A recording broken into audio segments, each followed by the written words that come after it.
No era su expareja, era un hombre que pues la pretendía, la acosaba, la seguía, mantenía atrás de ella.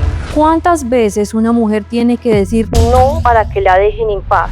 Rosa Mayerly Olaya Coronado lo dijo una vez, dos veces, todas las veces necesarias, pero según la investigación de la Fiscalía, ese rechazo habría desencadenado meses de persecución, hostigamiento y amenazas que terminaron con un ataque dentro de su lugar de trabajo a plena luz del día frente a decenas de personas. Lo más inquietante no fue únicamente el crimen, es que según las autoridades ya existían antecedentes de acoso, incluso con intervenciones de la policía para protegerla. Y hay medidas, claro que las hay, están reguladas en la ley 1257, y cuando una persona pone en conocimiento una situación, el Estado a través de sus instituciones inmediatamente tiene que activar esas medidas, ya sea de manera autónoma por parte de las comisarías dentro de esas medidas administrativas o por parte de la Fiscalía, del fiscal encargado de recibir la noticia, inmediatamente generar esa orden para que se lleve a cabo esas medidas de protección. Pero al Estado le ha quedado un poco grande esa situación y esa es la realidad aquí en Colombia.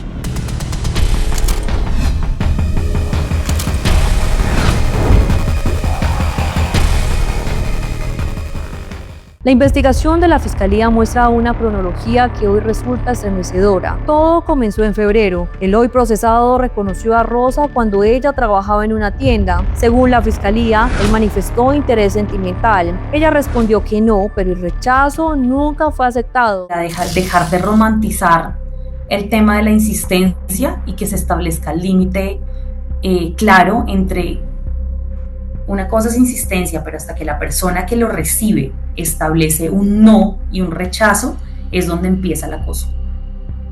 Creo que eso debería empezarse a no solamente a socializar en términos laborales, como le dije anteriormente, sino desde los niños, ¿sabes? Dinámicas como quiero jugar contigo, y el niño no quiere jugar, y el otro empieza a insistir, a insistir, a insistir. Claro, esto no es un tema de acoso, pero desde esas mismas dinámicas de aprendizaje que damos con nuestros niños les estamos diciendo, cuando la otra persona dice no, es no. Y ahí yo me debo detener. Entonces creo que es importante como esa educación sobre el aceptar el límite que pone la otra persona. Las investigaciones indican que comenzó un patrón de seguimiento, llamadas, búsquedas e intimidaciones. Incluso, en 2 oportunidades, la policía tuvo que escoltar a Rosa desde su trabajo hasta su vivienda por el temor que existía. Desde la criminología se ha hablado del tema de la trayectoria de escalada del acoso. En todas se presenta algo que es consistente, y es que sin ninguna intervención efectiva hacia la persona y hacia la conducta no va a desaparecer por sí sola. Esto es supremamente importante. No es como que ignoremos la situación y ya con esto va a dejar de pasar. Bien, esto se da por medio de fases, como decimos, como es escalada, entonces tiene un aumento progresivo. En esta primera fase es la fase de insistencia y un contacto que aparentemente resulta normal. Entonces son esas llamadas, mensajes, incluso por diferentes medios. Vemos, por ejemplo, en el caso que estamos hablando del tema de las redes sociales. Esta persona no solamente pretendía ubicarla por sus redes sociales, sino hacer público este hostigamiento y esta necesidad de tener información sobre ella. En esta segunda fase, digamos que hablamos de la intrusión sistemática y decimos cómo la persona empieza a monitorear, a revisar y a tener información de su rutina, de los lugares a donde va a asistir con las personas de su trabajo, con las personas de su universidad, de su lugar de estudio, y empieza a llegar a estos sitios sin ser invitado. Incluso hablarse con personas de su entorno y de su ambiente, con el fin de uno manifestar su intención de, o incluso de desacreditarla de alguna forma. En esta tercera fase encontramos todo el tema de la hostilidad, y es que cuando estamos haciendo o ejecutando una conducta y no se recibe la acción esperada, entonces pasa una fase de hostilidad, y entonces es aquí donde ya la persona no se va a portar tan bien, donde ya hay una amenaza, donde ya la persona no se torna tan amable, sino que ya puede empezar a migrar unas conductas mucho más agresivas, mucho más dañinas, incluso dañar bienes, ir a su casa a romper el vidrio, dando como un mensaje bien importante y obviamente utilizándolo como presión hacia lo que la persona quiere. Además, el 10 de mayo y el 5 de junio, el hombre había llegado hasta la casa de la madre de Rosa y hasta la residencia de su excompañero sentimental para buscarla e intimidarla. El sujeto se traslada al lugar de venta de elementos de cocina, toma esta cortopunzante y procede a agredir en reiteradas oportunidades a esta mujer. El acoso persistente afecta profusamente la vida de las mujeres en todas sus esferas, incluyendo aspectos como a dónde salir, qué ruta tomar, cuándo hacerlo, si se puede estar tranquila en el trabajo. Rosa Mayerly solicitó la escolta policial ante el acoso del cual era víctima, acoso que fue extendido a familiares y conocidos sin que se brindara una protección integral, la cual era una obligación del Estado. A pesar de estos antecedentes, el domingo 12 de julio el agresor llegó hasta el establecimiento comercial donde ella trabajaba y la atacó con arma blanca. Fue trasladada con vida al Hospital Cardiovascular de Cundinamarca. Horas después falleció. Inicialmente se informó que el agresor era su expareja. Sin embargo, la propia hermana de Rosa aseguró públicamente que eso no era cierto. Según su familia, nunca existió una relación sentimental. Era un hombre obsesionado con ella. No estamos ante un homicidio arquetípico perpetrado por la pareja o la expareja, pero son evidentes las razones de género en la comisión del delito. Ello se evidencia en la consideración de la víctima como si fuese de propiedad del agresor, tanto para disponer de su vida, es decir, para culminarla en el momento que él lo deseó. No es culpa de la víctima, por supuesto. Decir no ante una pretensión sexoafectiva no puede llevar a la muerte, ni es responsabilidad de la familia o cercanos. La obligación de garantizar los derechos, especialmente ese derecho a una vida libre de violencias, corresponde al Estado ante unas ratificaciones internacionales de derechos humanos y ante el mismo ordenamiento interno. En este sentido, fue evidente la ausencia de un enfoque de género de las autoridades que acompañaron el caso, que lo conocieron, como fue la policía ante la escolta que le fue solicitada. No hubo esa compatibilidad o esa integración con otros niveles para una protección adecuada. No podemos esperar a que se cometan los homicidios para empezar a actuar desde la debida diligencia. Y no es necesario solamente para que se configure esa situación de que tengan o no una relación sentimental, sino que por el hecho de ser mujer y diferentes circunstancias que establece el Código Penal para que se pueda configurar esta situación. Aquí realmente lo importante es que la Fiscalía General de la Nación, a través de su equipo investigativo, se pueda determinar en una línea de tiempo cada uno de esos episodios, porque van a ser importantísimos para el juicio.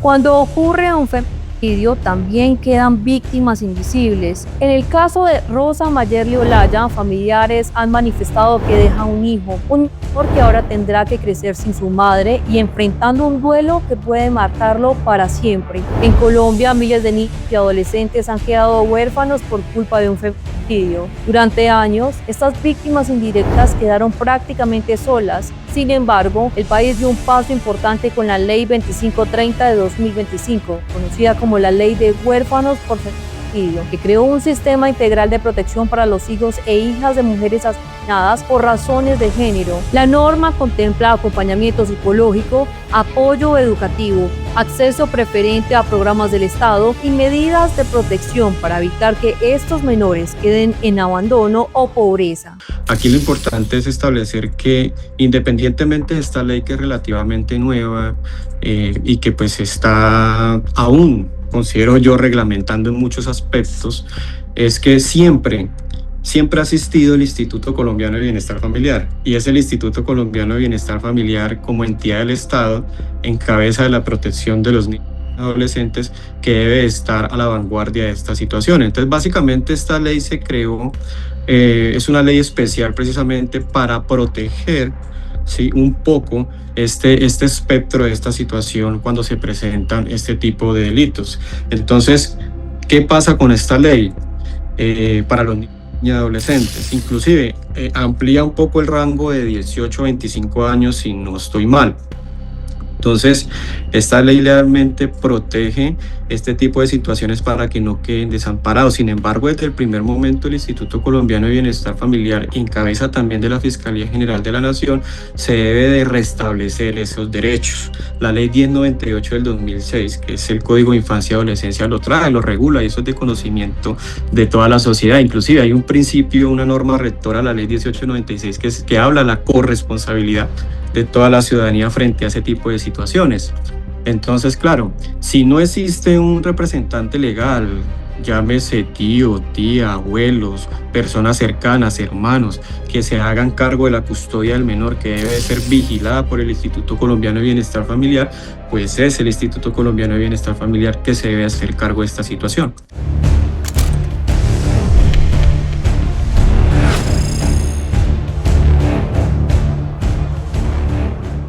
Mientras la familia de Rosa Mayerly exige justicia, el proceso judicial avanza. El presunto responsable fue identificado por la Fiscalía como Óscar Marulanda. Tras su captura, en el lugar de los hechos, fue presentado ante un juez de control de garantías e imputado por el delito de femicidio agravado. De acuerdo al Código de Procedimiento Penal, artículo 104A y siguientes, una pena de entre 500 y 600 meses de prisión, que así se maneja en el Código Penal. Durante las audiencias preliminares no aceptó los cargos. Señor Óscar Giovanni Marulanda, como imputado, ¿acepta o no acepta los cargos que le acaba de imputar la Fiscalía? No acepto. Sin embargo, el juez consideró que existían elementos suficientes para imponerle medida de aseguramiento en centro carcelario, donde permanecerá mientras continúa la investigación. De acuerdo con la Fiscalía, el caso no se limita al ataque ocurrido el 12 de julio. Mientras tanto, Giovanni caminaba alrededor del pasillo sin perderla a ella de vista. Pasados unos minutos, ella se aparta, es apartada por parte del señor Giovanni, y ella, pues con el fin de atender lo que él requería de manera injustificada y sin mediar palabra, es cuando esta persona, Giovanni, le arrincona haciendo uso de un autopunzante, colocándola en estado de indefensión, ante lo cual Mayerly eleva gritos de auxilio, forcejear con el agresor, quien para ese momento ya le había lesionado en su integridad física, proporcionándole varias patadas. Los investigadores sostienen que existía un presunto patrón de hostigamiento que habría comenzado meses antes, luego de que Rosa rechazara sus intenciones de iniciar una relación. La agresión que usted ejecutó en contra de ella, ¿sí?, fue por el hecho de ella no querer tener una relación sentimental con usted, lo que generó entonces en usted una obsesión, una clara obsesión, ¿sí?, de quizás un nivel de ego, ¿sí?, señor Óscar Giovanni, que dio lugar para que usted tratara o la viera a ella entonces, ¿sí?, como un fin a alcanzar, como una meta, como un propósito, ¿sí?, que casi que podría decir este delegado que usted la vio ya como un objeto de su propiedad. Ahora será la justicia la encargada de determinar su responsabilidad penal con base en las pruebas presentadas durante el proceso. El fiscal titular del proceso, encargado hoy día del proceso, él tiene que designar a un grupo de investigadores, ¿cierto?, mediante órdenes a Policía Judicial, para que se lleve a cabo todo ese recaudo de elementos materiales probatorios, evidencias físicas e información legalmente obtenida en una línea de tiempo muy importante a partir de todos los episodios, y esos elementos materiales probatorios pueden ser testimoniales, documentales, periciales, etcétera. Hay libertad probatoria de cara a lo que ya sucedió. Una audiencia de formulación de imputación de cargos con una imposición de medida de aseguramiento, ¿cierto?, actual. El caso es muy reciente y claramente se debe hablar de presuntamente. ¿Por qué? Porque no aceptó los cargos. ¿Eso qué quiere decir jurídicamente? Antes de ello, pues se impuso la medida de aseguramiento porque esto es un escenario de inferencia razonable de autoría y participación, no es un escenario de responsabilidad penal. Aclaro esta situación que es muy importante. Y claro, el señor juez de control de garantías encontró que a partir de los elementos materiales probatorios, evidencia física e información legalmente obtenida, el señor sí es autor de la conducta preliminarmente. Como no aceptó los cargos jurídicamente, esto trae una situación muy especial, y es que se inicia un nuevo proceso. Cuando yo hablo de un nuevo proceso es que se inician unas etapas de juzgamiento, y estas etapas de juzgamiento se componen de la audiencia de formulación de acusación, audiencia preparatoria y las audiencias que vengan del juicio oral y público. Es decir, este señor tiene que afrontar un proceso, un juicio, donde lo cobija la presunción de inocencia, claro está, pero donde se van a debatir cada uno de los elementos materiales probatorios que en la audiencia de formulación de acusación la Fiscalía debe descubrir a la persona, al abogado, ya sea la Defensoría Pública o Defensa Privada, que el señor lo vaya a representar.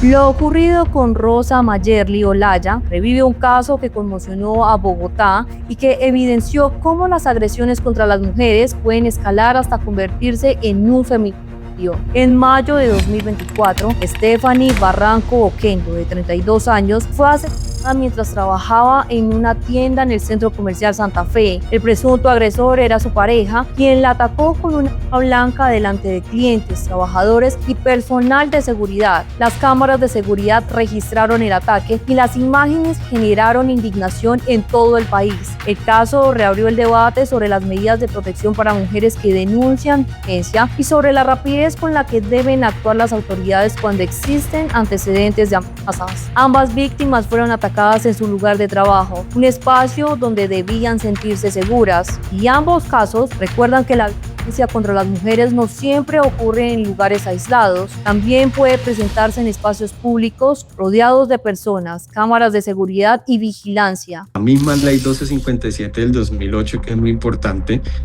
amplía ese rango no solamente para las empresas públicas, sino para las empresas privadas. Es decir, esa ley reglamenta cada uno de los pasos y los protocolos que debe tener en cuenta las entidades públicas y privadas precisamente para evitar ese tipo de situaciones. Y las empresas públicas y privadas también tienen comités de convivencia laboral donde se debe informar toda esa situación, y están obligados a que si se presenta alguna situación, escalarla inmediatamente a la Fiscalía General de la Nación. Pero es ahí, en esa ley 1257 del 2008, donde están esos parámetros iniciales, y mire que la ley data del 2008, ¿no? Ahí está, no solamente para las entidades públicas, sino también para las entidades privadas. Y los empleadores deben de velar, hacer seguimientos exhaustivos y detallados de cada una de las dependencias, de las áreas que componen las empresas, precisamente para verificar si se está viviendo un ambiente libre de acoso, ¿no? Eso es muy importante. Expertos advierten que cuando un agresor desarrolla una obsesión por controlar a una mujer, el riesgo aumenta si no existen medidas de protección eficaces y oportunas. Nosotros tenemos sobre el papel, digamos que ya, leyes y normativa que nos cobijan y que nos dicen cómo debería ser el actuar. Ahora bien, lo primero es que cuando se genere una denuncia, como ya les dije anteriormente, la fase crítica es esta parte posterior al rechazo, posterior a la separación, donde hay más escalonamiento y donde es el punto crítico. Entonces deberíamos, uno, tener todas las medidas de protección inmediata hacia las personas que están haciendo la denuncia, una evaluación de riesgo efectiva, pero sobre todo un plan de seguridad. Entonces sabemos que no puede ir a los mismos lugares si vive sola, y esto solamente va a ser garante del Estado y va a ser como si llevamos a que sean efectivos y eficaces los protocolos que se tienen en este momento. Lo mismo en términos de la parte laboral, Seguridad y Salud en el Trabajo ha hecho un trabajo muy importante sobre algunos términos, en términos de estrés laboral, pero ahora es, digamos que, demasiado relevante empezar a mirar este tema de las dinámicas de género, de las violencias, y empezar también a incorporar dentro de los sitios de trabajo protocolos que apoyen y ayuden. Si bien no debería ser la entidad o la institución el garante de su seguridad, sí debería tener, por ejemplo, canales y rutas de comunicación, canales y rutas que favorezcan que las personas tengan la información. Un ejemplo clarísimo, que por medio de las empresas se dé a conocer el violenciómetro y se hable de los ciclos de violencia y se pueda dar esa información para que la mujer sepa, ok, esto no es normal y efectivamente tengo que tomar acción porque esto ya se está empezando a desencadenar en algo que es muy nocivo. Y en eso creo que sí pueden empezar a trabajar las empresas. Los homicidios tienen dos escenas del crimen, una donde ocurrieron los hechos y en este caso el hogar donde el niño tiene que aprender a vivir sin ella. La justicia no termina con una condena, también empieza cuando el Estado protege a quienes sobreviven. La pregunta es, ¿qué mensaje le deja este caso sobre minimizar las señales de violencia y hostigamiento? Déjanos tu opinión en los comentarios, suscríbete si quieres más contenido como este y no olvides seguirnos. Nos vemos en el próximo episodio.